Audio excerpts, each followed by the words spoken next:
Hello everyone, I hope आप सभी अच्छे होंगे। तो पिछले क्लासेस में हम लोगों ने डिफरेंशिएशन के जितने भी हमारे टॉपिक्स थे उनको कवर करा था। कैसे हम डिफरेंशिएशन एडिशन वाले को करते हैं, कैसे डिवीज़न वाले को करते हैं, मल्टीप्लिकेशन और भी जितनी भी चीज़ें थी उनको हम लोगों ने कवर कर लिया था। आज के क्लास में हम लोग बात करेंगे बेसिक इंटीग्रेशन के बारे में। बेसिक इंटीग्रेशन में हमको देखना है इंटीग्रेशन के सिंबल क्या होते हैं, इंटीग्रेशन कैसे करा जाता है, कुछ इंपॉर्टेंट फार्मूले और फिजिक्स में उनको हम कैसे इंप्लीमेंट करेंगे, तो इन चीज़ों के बारे में हम बात करेंगे। अब बात आती है कि डिफरेंशिएशन का ज्योमेट्रिकल इंटरप्रिटेशन क्या होता है, तो इसको और इंटीग्रेशन के ज्योमेट्रिकल इंटरप्रिटेशन को दोनों को हम एक साथ कवर करेंगे। ज्योमेट्रिकल इंटरप्रिटेशन ऑफ कैलकुलस और वो हम समझेंगे, जिसमें डिफरेंशिएशन बताता है आपके स्लोप के बारे में और इंटीग्रेशन बताता है एरिया के बारे में। तो आई होप तब तक आपको चीज़ें समझ में आ रही हैं। तो आइए आज के सेशन को हम शुरू करते हैं। और आज की जो हमारी क्लास है इसमें हम लोग बात करेंगे बेसिक इंटीग्रेशन के बारे में। Basic integration. तो इससे पहले कि मैं सेशन स्टार्ट करूं, अगर आपने हमारे चैनल को सब्सक्राइब नहीं किया है तो पहले सब्सक्राइब कर लें, बेल आइकन जरूर प्रेस कर दें, इससे नोटिफिकेशंस आपको मिलती रहती हैं। बेसिक इंटीग्रेशन की अगर हम बात करें बच्चों, तो कुछ बेसिक सी बातें हमको यहाँ पे याद रखनी है। इंटीग्रेशन दिखता कैसे, तो देखो इंटीग्रेशन का जो मतलब होता है, इंटीग्रेशन का जो मतलब होता है वो होता है समेशन। क्या होता है? समेशन। मतलब किसी भी चीज को ऐड करना है ना, ऐड करते जाना। तो अगर हम सम से s को उठा लें और इस s को हम क्या करते हैं कि दोनों तरफ खींच देते हैं। क्या करते हैं? दोनों तरफ खींच देते हैं। तो देखिए हमको क्या देखने को मिलता है। अगर हम ऊपर की तरफ इसको खींच दें और नीचे की तरफ खींच दें तो ये हमारा बन जाएगा कैसे? Like this. और ये जो सिंबल है इसी को हम क्या बोलते हैं? इसी को हम लोग बोलते हैं symbol of integration. Symbol of integration. समझ आ रहा है? ये है हमारा सिंबल ऑफ इंटीग्रेशन। और देखिए इस सिंबल ऑफ इंटीग्रेशन को इसी के बेसिस पर इसको दो पार्ट में डिवाइड कर देता है। आपने कभी कभी देखा होगा कहीं पे ऐसा लिखा रहता है, तो ये हो गया इनडिफिनिट और यहां पर लिमिट लगा रहता है ए बी, ये हो जाता है हमारा डिफिनिट। तो इन्हीं सारी चीज़ों के बारे में हम बात करने वाले हैं। तो बेसिक इंटीग्रेशन में जिनके बारे में हम बात यहाँ पे करने वाले हैं वो है हमारे दो टाइप के। सबसे पहला जो हमारा है पार्ट वो है इनडिफिनिट इंटीग्रल। इनडिफिनिट, ठीक। और दूसरा क्या है? डिफिनिट, ठीक है। तो एक हो गया इनडिफिनिट और एक हो गया डिफिनिट इंटीग्रल। और अगर इंटीग्रेशन के बारे में कुछ और बातें करी जाए तो इंटीग्रेशन जो हमारा होता है वो उल्टा होता है डिफरेंशिएशन के। इसके डिफरेंशिएशन के, इसको हम लोग आगे समझेंगे, ठीक है। अब इनडिफिनिट और डिफिनिट, तो देखिए यहाँ पर इनडिफिनिट का जो नोटेशन होता है वो ऐसे होता है, ठीक। और डिफिनिट का जो नोटेशन होता है वो कैसे होता है? तो वो ऐसे होता है और यहाँ पर लिमिट लग जाता है ए से बी, ऐसे। ये क्या है? हमारा सिंबल है। इसको देख के हम क्या समझेंगे? अगर ऐसा कहीं इंटीग्रेशन आएगा तो हम समझेंगे इनडिफिनिट, और अगर ऐसा कहीं आएगा तो उसको हम लोग क्या समझेंगे? डिफिनिट इंटीग्रेशन है। अब देखिए और भी इनके कुछ पहचान होते हैं। इनके पास लिमिट नहीं है तो इनको कहते हैं, ये कैसे होते हैं? बिना लिमिट वाला। बिना लिमिट वाला, अंग्रेजी में बोलेंगे विदाउट लिमिट। अब जब इनके पास लिमिट नहीं होता तो उसके लिए कुछ एक टर्म्स आते हैं, इंटीग्रेट करने के बाद हमको ऐड करना होता है। तो इसको हमको किससे लिखते हैं? With constant. अब इसमें कांस्टेंट रहता है। यहां पर ये कैसा होता है? विथ लिमिट, ठीक है। लिमिट नहीं ऐड करते हैं तो हमको एक एग्रीगेट जोड़ना पड़ता है कि भाई कुछ था, तो उसके लिए हम कांस्टेंट यूज करते हैं। अगर हमने लिमिट यूज कर लिया तो हमको किसी भी तरीके का कांस्टेंट यूज करने की जरूरत नहीं है। तो इसके पास विदाउट कांस्टेंट, इसके पास कांस्टेंट देखने को नहीं मिलेगा, ठीक है। फॉर्मेटिंग कैसे होती है, कैसे देखने को मिलता है? तो अगर मान लेते हैं यहाँ पर y है तो ये मिल जाएगा इंटीग्रेशन, कोई फंक्शन हो गया x और ये dx, इस टाइप का आपको ये देखने को मिलता है। ये देखने को कैसे मिलेगा? तो ये देखने को मिलेगा y इज इक्वल टू ये कोई हमारा फंक्शन fx और dx, यहाँ मिल जाएगा x इनिशियल से x फाइनल, ठीक है। तो इसके बारे में हम बात करेंगे अगले वीडियो में, ठीक है। आज जो हमारा कहानी है वो पूरा का पूरा बेस्ड है किस पर? इनडिफिनिट इंटीग्रेशन पर। इनडिफिनिट इंटीग्रेशन को समझने के लिए सबसे पहले हमको फॉर्मूला लिखना होगा। फॉर्मूला लिखने के बाद फिर हम देखेंगे कैसे डिफरेंशिएट किए हुए फंक्शन को इंटीग्रेट करते हैं, क्या मिलता है, फिर उसके बाद कुछ हम लोग एग्जाम्पल लेकर के उसको समझेंगे। ठीक है, तो यहाँ तक फटाफट आप नोट कर लीजिए, इसके बाद मैं आगे बढ़ता हूँ। आई होप आपको सारी चीज़ें क्लियर हैं। तो आइए अब हम बात करते हैं, यहाँ पर जो हमारा टॉपिक है उसको लेके अब चलते हैं, जो है इनडेफिनिट इंटीग्रल। तो सबसे पहले इंटीग्रेशन में, जैसे डिफरेंशिएशन में हमारे पास कुछ फॉर्मूले थे, बहुत ज़्यादा आपको नहीं करना है। बच्चे अक्सर टेंशन में रहते हैं बेसिक मैथमेटिक्स को लेके, इंटीग्रेशन को बहुत ज़्यादा टेंशन आपको नहीं लेना है। कुछ बेसिक फॉर्मूले हैं जिनको आपको याद कर लेना है। ठीक है, तो बेसिक फॉर्मूले हम पहले यहाँ पे लिख देते हैं। बेसिक फॉर्मूले में सबसे पहला आता है, मान लेते हैं अगर इंटीग्रेशन में ऐसा दिया हो dx, तो यहाँ पे लिखेंगे x और प्लस में c। देखो ये इंटीग्रेशन कैसा है, इनडिफिनिट इंटीग्रेशन है सर, और यहाँ dx है तो dx का होता है x, और dx बाई dx का क्या होता था 1। साथ में ये इनडिफिनिट है तो यहाँ पे कांस्टेंट ऐड कर देते हैं, जहां पर इंडिपेंडेंट वेरिएबल होता है उस तरफ। ठीक है, दूसरा मान लेते हैं कि अगर यहाँ पे कोई कांस्टेंट आ गया a dx, तो a को बाहर निकाल लेते हैं जैसे डिफरेंशिएशन में निकालते थे, और वापस से क्या आ जाएगा, ax प्लस c आ जाएगा। तीसरा, अगर मान लेते हैं कोई भी x के पावर n फॉर्मेट का हो, तो ये हो जाता है x के power n plus 1 divided by n plus 1 और प्लस c। यहाँ पर एक अजम्पशन है, अजम्पशन ये है कि n की वैल्यू कभी भी नहीं होनी चाहिए -1, -1 नहीं होनी चाहिए n की वैल्यू। ठीक है, तो सर -1 के लिए क्या होगा, तो अगर x के पावर -1 dx दे दे, या फिर इसी को ऐसे दे दे 1/x dx, तो यहाँ पर होता है log ex प्लस c। याद करो log x का डिफरेंशिएशन क्या होता था 1/x, तो 1/x का इंटीग्रेशन log x, उल्टा वाला सिस्टम चल रहा है। इसके बाद क्या है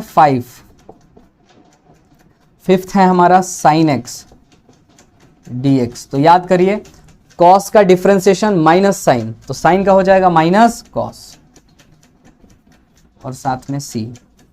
6th one is cos x। Okay, तो cos x का अगर हम देखें तो ये हो जाएगा, साइन का होता था cos, तो cos का हो जाएगा साइन। फिर इसके बाद एक आता है e के पावर x dx, इसका तो कुछ हो ही नहीं सकता, ये अपना सदाबहार एक ही रंग में रंगा हुआ है, e के पावर x और e के पावर x ही रहेगा। 8वां ये हो गया हमारा sec स्क्वायर x और dx, तो इसका हो जाता है बच्चों tan x प्लस c।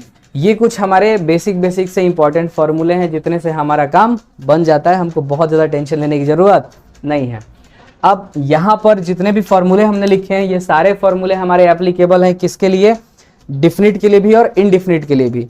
जब हम डिफिनिट सॉल्व करेंगे तो हम ये c की जो वैल्यूज हैं इनको हटा देंगे, c को हम यूज नहीं करेंगे। ठीक है, चलिए ये कुछ छोटी छोटी बातें आपको ध्यान में रखना है, जिससे कि आपका इंटीग्रेशन आपको सीखने में आसानी हो। ओके, चलिए अब देखिए, जैसा हम कह रहे थे कि डिफरेंशिएशन जो है उल्टा होता है, तो कैसे होता है, तो मान लीजिए कि हम एक फंक्शन लेके चल रहे हैं। ठीक है, जैसे मान लीजिए हम एक एग्जांपल से समझना चाहते हैं, जिसमें y इज इक्वल टू दिया है x स्क्वायर प्लस 2, ऐसा दिया हुआ है। इसको हम पहले क्या करते हैं, डिफरेंशिएट करते हैं, differentiating with respect to x। बहुत ज़्यादा इसमें दिमाग नहीं लगाना है, बस समझ लो कैसे हो रहा है। dy बाई dx, तो यहाँ पे क्या हो जाएगा dx square by dx plus d2 by dx। इसको जब सॉल्व करेंगे तो ये हो जाएगा x के पावर n वाले फॉर्मूले पे जाएगा 2x के पावर 2 माइनस 1, और यहाँ पे हो जाएगा कांस्टेंट का 0, तो ये हो गया 2x। ओके, यहाँ तक कोई दिक्कत तो नहीं होगी। अब देखो ये तो हमारा इंटीग्रेटेड फंक्शन हो गया। अब यहीं से हम क्या करते हैं, कुछ सिस्टम बनाते हैं इसका इंटीग्रेशन की जैसा। देखिए कैसे, यहाँ से हम क्या करते हैं कि dy is equal to 2x था ना, तो इधर हम dx भेज दिए, और नाउ इंटीग्रेट करते हैं इसको। नाउ इंटीग्रेटिंग, जब इंटीग्रेट करोगे तो ये हो जाएगा dy, और ये हो गया, देखो यहाँ पर 2x dx है, 2 को बाहर ले लो तो यहाँ हो गया x dx। अब देखो कांस्टेंट हमेशा हम जोड़ते हैं, इसका भी कांस्टेंट आएगा, इसका भी आएगा, लेकिन फाइनली हम दिखाएंगे एक तरफ। तो देख लेना dy, अब देखो यहाँ पर dx था तो x प्लस c आया, तो यहाँ पर dy है तो यहाँ पर क्या आएगा बताइए, y प्लस सी आएगा, बहुत बढ़िया। तो यहाँ पे आपका आ जाएगा y प्लस सी, C1 लिख दिया इसको। यहाँ पे 2 बाहर, ये देखो x है तो ये इस वाले फॉर्मूले पे जाएगा, तो यहाँ लिखेंगे x के पावर 1 प्लस 1, देखो पावर 1 है यहाँ पर, और ये 1 प्लस 1, ओके, और प्लस C2।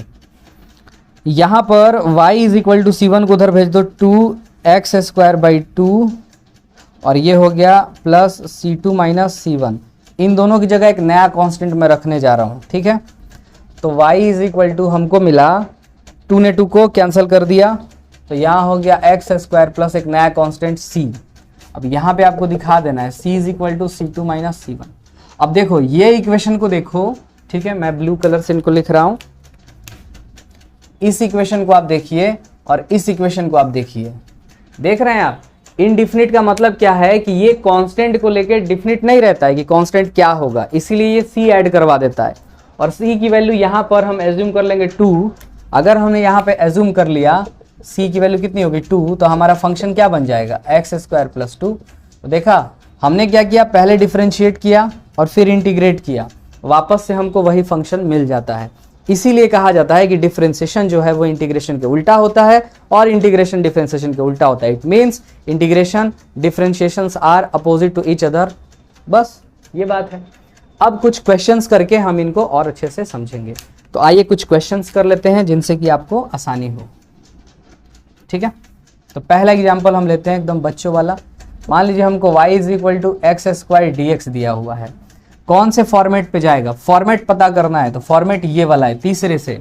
तो यहाँ लिखेंगे y is equal to x के पावर 2 प्लस 1, और यहाँ लिखेंगे 2 प्लस 1, ब्रैकेट लगाएंगे, plus C. Final answer x cube by 3 plus C, खलास, खत्म। आइए एक और एग्जाम्पल लेते हैं। अगले एग्जाम्पल में मान लेते हैं y इज इक्वल टू हमको दिया हुआ है x square plus 2x plus 4। अभी देखो कितने टर्म है इसमें, 1 2 3। तो डिफरेंशिएट करते वक्त हम क्या करते थे, अलग अलग टर्म्स को अलग अलग डिफरेंशिएट करते थे। तो यहाँ पर भी हम क्या करेंगे, अलग अलग इनको इंटीग्रेट करेंगे। यहाँ dx लगाए तो अलग अलग करते हैं। y is equal to integration इसके साथ एक्स स्क्वायर dx, देखो ये कांस्टेंट है तो ये 2 बाहर आ जाएगा जैसा यहाँ पर हुआ था, और dx आ गया इसके साथ, प्लस 4 बाहर आ जाएगा और यहाँ पर हो गया dx, ये वाला फॉर्मूला। तो x के पावर n पे जाएगा तो 2 प्लस 1 डिवाइडेड बाई 2 प्लस 1, बहुत बढ़िया, ब्रैकेट लगा देते हैं इसे। यहाँ हो जाएगा x के पावर 1 प्लस 1 और यहाँ हो जाएगा 1 प्लस 1, बहुत अच्छे। 4 dx का इंटीग्रेशन होता है x और साथ में आ जाएगा c। तो थोड़ा सा रीअरेंज करेंगे तो ये हो गया एक्स क्यूब अपॉन 3 प्लस, ये देखो 2 into x square by 2 plus 4x plus c। 2 ने 2 को मार डाला, x cube by 3 plus x square plus 4x plus c। ये हमारा आया कुछ रिजल्ट। तो फटाफट आप इनको नोट कर लीजिए, तब मैं आगे बढ़ता हूँ और फिर हम लोग आगे की कहानी को समझेंगे।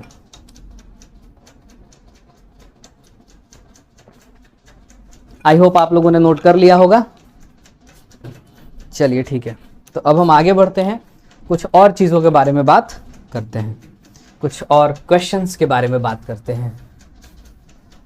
तो आज का पूरा सेशन हमारा इसी इंटीग्रेशन पे रहेगा। अगले सेशन में हम लोग सीखेंगे डिफिनिट इंटीग्रल कैसे काम करता है। ओके, फॉर्मूला मैं नहीं मिटा रहा हूँ क्योंकि फॉर्मूले से ही तो सारा सिस्टम होना है। चलिए आइए क्वेश्चंस और लेते हैं। अब मान लीजिए कि हमारे पास ऐसे दिया जाए y इज इक्वल टू, ऐसे दिया जाए, कभी कभी ऐसे क्वेश्चन आता है 1 बाई ऐसे x का पावर -3 प्लस x का पावर -2 प्लस x के पावर -1 और dx। अब इसको इंटीग्रेट करने के लिए फिर से 1 2 3 टर्म है, तीनों को अलग अलग करेंगे तो ये हो जाएगा इंटीग्रेशन x के पावर -3 dx प्लस यहाँ पर x के पावर -2 dx प्लस x के पावर -1 और dx। बच्चा गलती कहाँ करता है, 1 2 3, देखो कैसे गलती करते हैं बच्चे। यहाँ हो जाएगा x के पावर -3 प्लस 1 -3 प्लस 1, बहुत बढ़िया। x के पावर -2 प्लस 1 -2 प्लस 1। अरे सर कैसे लिख दिए सर, ये देखिए सर ये वाला फॉर्मेट है सर, इसलिए मैंने ऐसे लिखा है सर। यहाँ पर क्या हो जाएगा, बच्चा ऐसे करता है x के पावर -1 + 1 -1 + 1 प्लस सी, और यहीं पे हो जाती है गलती, तो ये गया, है ना। ये कभी नहीं होगा। क्या होगा रे बाबा, यहाँ पर हम लगाएंगे अपना ये वाला फॉर्मूला, है ना। इसलिए देखो मैंने एक ये वाली फॉर्मेटिंग अलग से दिखाई है। तो ये हो जाएगा log e और x देन प्लस सी। अब आपका एकदम सही है बेड़ू। देखिए ये हो जाएगा x के पावर -2 -1 प्लस और ये c। इसको हम लिख सकते हैं -1/x² और 2। यहाँ पे हो जाएगा 1/x, देखो माइनस यहाँ कर दिए, प्लस log बेस ई एक्स प्लस सी। ये हमारा आ गया इंटीग्रेशन का जो नतीजा था वो। कुछ इंटीग्रेशंस हम और लेंगे, तो आइए और क्वेश्चंस करते हैं। 4-5 क्वेश्चन मैं यहाँ पे ले रहा हूँ ताकि आपको समझ में आए कैसे इंटीग्रेशन करा जाता है। अब जैसे मान लीजिए आपको एक दे दे फंक्शन ऐसे, मान लीजिए आपको दे दे u = integration g m1 m2/r² dr, जहाँ पर g m1 m2 r constants, ये क्या है, कॉन्स्टेंट्स हैं। अब ये एक तरीके से ग्रेविटेशनल फोर्स का फॉर्मूला है जो कि हमको ग्रेविटेशन चैप्टर में करना है। तो मैं एक बस ऐसे ही बताने जा रहा हूँ कि कोई फंक्शन दे दिया u = कैसे करें। तो यहाँ पर देखिए हम क्या करेंगे, g m1 m2 बाहर आ जाएगा, 1/r² dr हो जाएगा। इसी को हम लिख सकते हैं g m1 m2 r के पावर -2 dr। अब यहाँ से तो आप बहादुर बच्चे हो, क्या लिखोगे, देखो आप लिखोगे सर m1 m2 लिख दीजिए और r के पावर -2 + 1 -2 + 1 और प्लस का c लगा दीजिए। बहुत अच्छे। अब यहाँ से क्या लिख सकते हैं हम, तो देखिए यहाँ पे माइनस बचेगा, चलो एक बार लिख ही लेते हैं, g m1 m2 r के पावर -1 + c। अब इसको ज़रा अच्छे से लिखेंगे तो u हमको मिल जाएगा -g m1 m2/r + c। तो ऐसे ये देखो, ये टिपिकल फिजिक्स का क्वेश्चन है। ऐसे क्वेश्चंस आने जाने रहने फिजिक्स में, इसीलिए आप इनको थोड़ा अच्छे से नोट करिए बढ़िया से।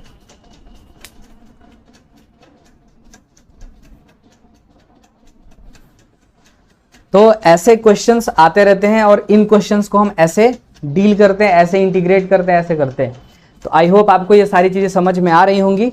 और अगर आपको हमारा काम पसंद आता है तो आप हमारे चैनल को लाइक कर सकते हैं, शेयर कर सकते हैं, सब्सक्राइब कर सकते हैं। ऐसे ही देखते रहें, सीखते रहें, क्योंकि जब तक सीखने का जज्बा है तब तक जीतने का जज्बा है। That's all for today.